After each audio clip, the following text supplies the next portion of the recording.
The number one complaint is that they are not age appropriate. They're a little bit spread too thin. As our students grow older, they are becoming less and less dependent on these tools. This is rather going to put them behind the wheel, so to speak, of their own learning. Hello, dear ELL teaching colleagues. My name is Alena Green. I have been teaching English to multilingual learners and Russian as a foreign language for over 20 years now. In today's video, I would like to share with you my observations, ideas, and specific tips in terms of teaching reading to our older ELL students. I also would like to offer a brief explanation of what the new reading video lessons for older newcomers and SLIFE students on my channel are. You might have seen already or will see that these short reading video lessons are titled My First Reading Drills. You can use these video lessons in a variety of ways. One is, of course, in your ELL pull-out sessions. You can also assign these lessons to your students when they are working with an instructional assistant or another educator. Your students can also play these videos at home. Perhaps their families are also learning how to read. So if you have been teaching ELL for at least a couple of years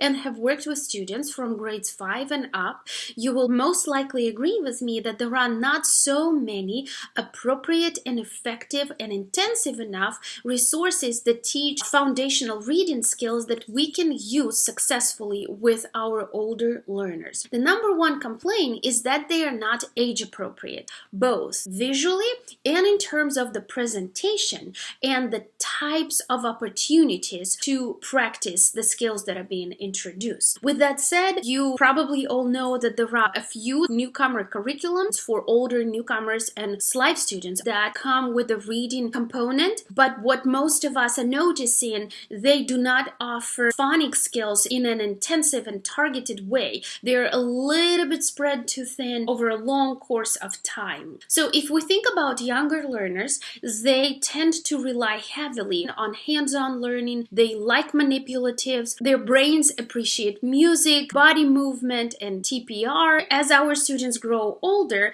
they are becoming less and less dependent on these tools to acquire new skills. They are capable of thinking more analytically, of looking at the information as a whole and then breaking it down into categories and sorting things out and then putting it back together. And we really should be taking advantage of that. Elementary school teachers spend a lot longer per sound, per letter, and they can play with it. The older students will benefit from a different type of instruction. You can and should present them with the entire alphabet as soon as possible. You can and should tell them that there are vowels and consonants and that vowels can make roughly 2 basic sounds. This is not going to overwhelm an older student most of the time. This is rather going to put them behind the wheel, so to speak, of their own learning because they see where it starts and where it ends. It makes them feel more successful knowing that they know what they're doing. Now, I do want to make a very important point here that our SLIFE students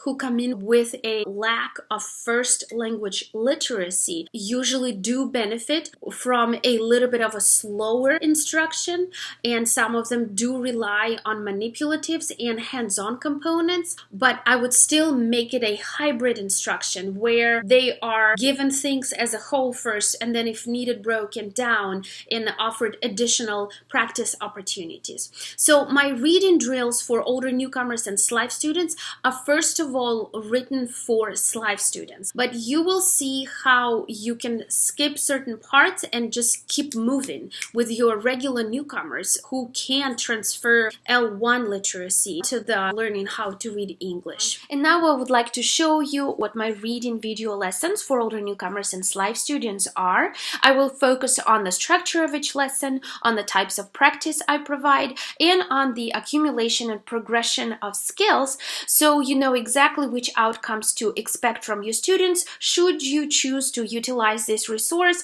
either in isolation or in combination with other tools that you have already been using.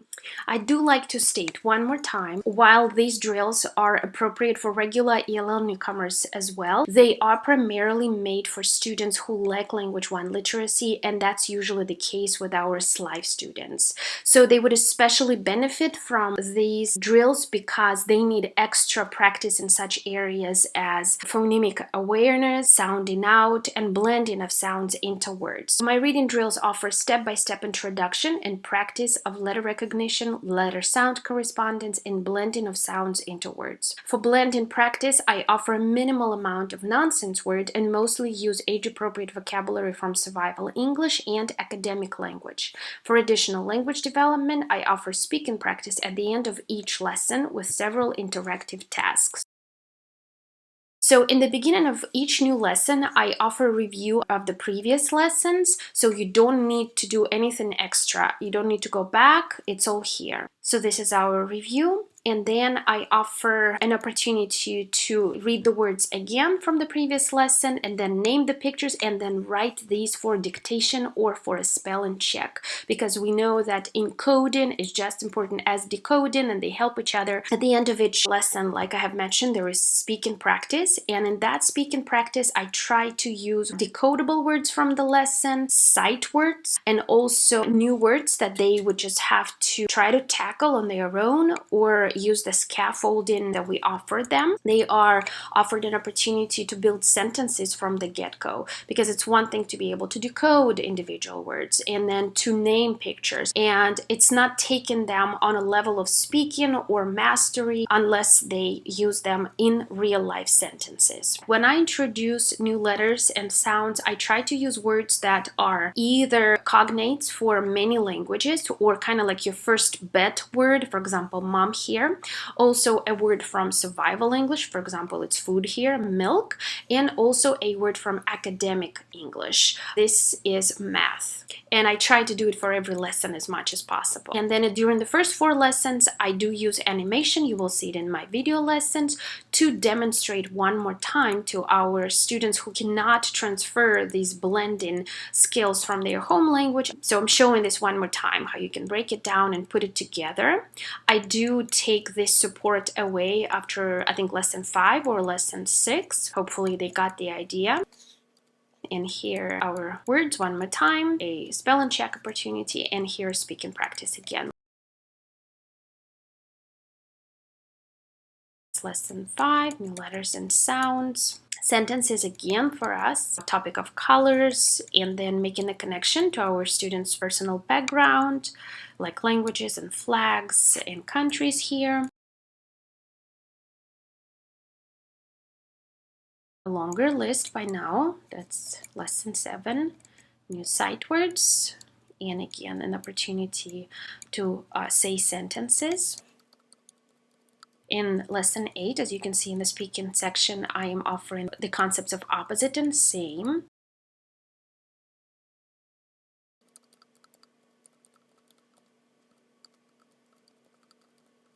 Colors again, and they're answering questions using these colors and generating answers using these colors. And here's our first text, very easy. It consists of these 3 short parts, and I do offer text-related questions as well as questions that help me make connections with students.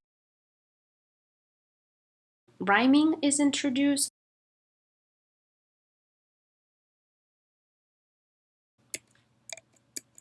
Every 4th or 5th lesson, I offer a cumulative review to make sure things are going into long-term memory. Sentences, sight words. Here's the topic of body parts, and then right away we're using these in sentences, so then we can create this text, first with much support and then with very little, just cues with pictures. And I usually ask my students to record themselves on Flipgrid. And here's a review of all of the vowels.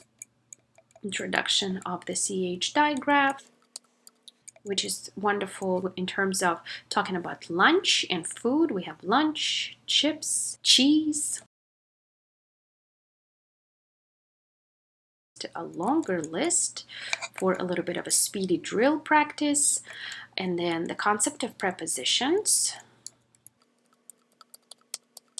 parts of the day, and then different meals throughout the day. You can see students are already reading longer sentences. So in these 18 lessons, you will see all of the consonants, all of the short vowels, and the digraph CH. And the concept of questions. Here are our question words. I find these very important to teach in the beginning for our students so we can discuss books and texts, even the most basic ones like decodable books.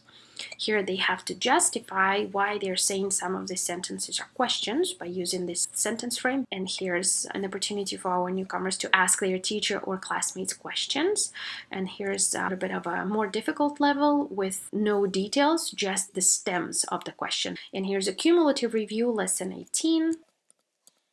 Here we have new texts, again with text-related questions and questions that allow us to draw bridges to our students. New sight word, and this is one of our favorite texts, probably because of this picture. And Julie again with the frog. Quick check of understanding. They would have to match the picture with the text they have read. And so that's it for this series of 18 lessons. I will be creating the second part in the month of June and posting those video lessons on my channel. What I wanted to say is that really, once you have a resource that you rely on as your system that allows you to systematically introduce these skills, you can use it as a skeleton and now decorate it with all of the other handouts and manipulatives and workbooks and decodable books as reinforcement of those skills. And also, I do want to say that while I was making this resource, another ELL teacher, and she has a channel too, I believe her name is Stacy, she created a wonderful overview of teaching these foundational reading skills to newcomers. My thinking is very much in sync with what she presented. I definitely recommend for you to check out her resources as well. And I also always recommend 6-Minute Solution book for the diagnostic tests and also for wonderful leveled readers and reading drills in a format of word lists. I think together all of that makes a really well-rounded experience for our newcomers and SLIFE students.